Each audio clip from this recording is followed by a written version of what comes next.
दोस्तों, मैं पाकिस्तान की वरिष्ठ पत्रकार मरियाना बाबरजी का एक लेख पढ़ रही थी। उसमें वो लिखती हैं कि अभी जब दुबई में पाकिस्तान और इंडिया के बीच में मैच हो रहा था तो वो देखने लायक था। दोनों देशों के नागरिक और प्लेयर्स बड़ी खेल की भावना के साथ वहां पर उपस्थित थे, जहां राजनीति का कोई रंग नहीं था। ऐसा लग ही नहीं रहा था कि दोनों देशों के बीच दुश्मनी भी है। तो ये एक बहुत अच्छा संदेश पूरे विश्व को गया। और लेकिन वो कहती हैं कि वहाँ एक आई कैचिंग जो घटना हुई और जिसकी तारीफ वहाँ की पाकिस्तानी महिलाओं ने भी की, वो ये थी कि जब अपनी टीम की विजय का जश्न मनाते हुए और अपनी जो सेंचुरी मारने का जब विराट जश्न मना रहे थे, तो इन्होंने इसको प्रदर्शित बड़े ही एक अनोखे अंदाज में किया। उन्होंने अपने गले की चेन में जो अपनी शादी की अंगूठी पहनी थी, उन्होंने उसको चूमा और अपनी पत्नी की तरफ इशारा किया। तो इस तरह से उन्होंने उस विजय को सेलिब्रेट किया।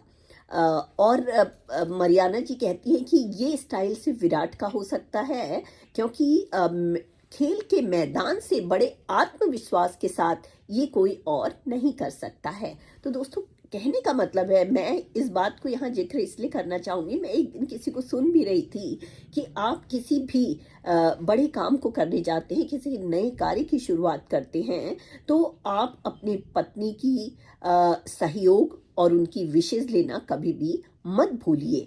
ऐसा नहीं है कि विराट हर बार मैदान में सफल ही होते हैं, कई बार वो जीरो में भी आउट हो जाते हैं, लेकिन इसका मतलब ये नहीं है कि वो अपना प्रेम अपनी पत्नी को प्रदर्शित करने में कहीं चूकते हैं। तो यहाँ पर मेरा सभी पतियों से ये निवेदन है कि आप अपनी सफलता का श्रेय सिर्फ अपने आप को न दें और असफलता के लिए दोषी अपनी पत्नी को न बनाएं। मुझे लगता है क्योंकि माता पिता के बाद जीवन में जो आपको सबसे सफलता की चोटी पर जो देखना चाहती है, वो आपकी पत्नी ही है।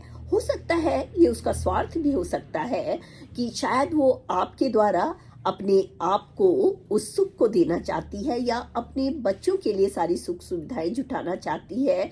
वजह कोई भी हो, लेकिन मुझे लगता है कि एक पत्नी अपने पति की हमेशा से बड़ी वेल विशर ही रही है। तो नेक्स्ट टाइम आप कभी भी बाहर जाएं या कोई भी अच्छा कार्य करने जाएं, तो अपनी पत्नी की विशेष लेना बिल्कुल ना भूलें। और हाँ, अपने प्रेम को उजागर करने से कभी भी कंजूसी ना करें।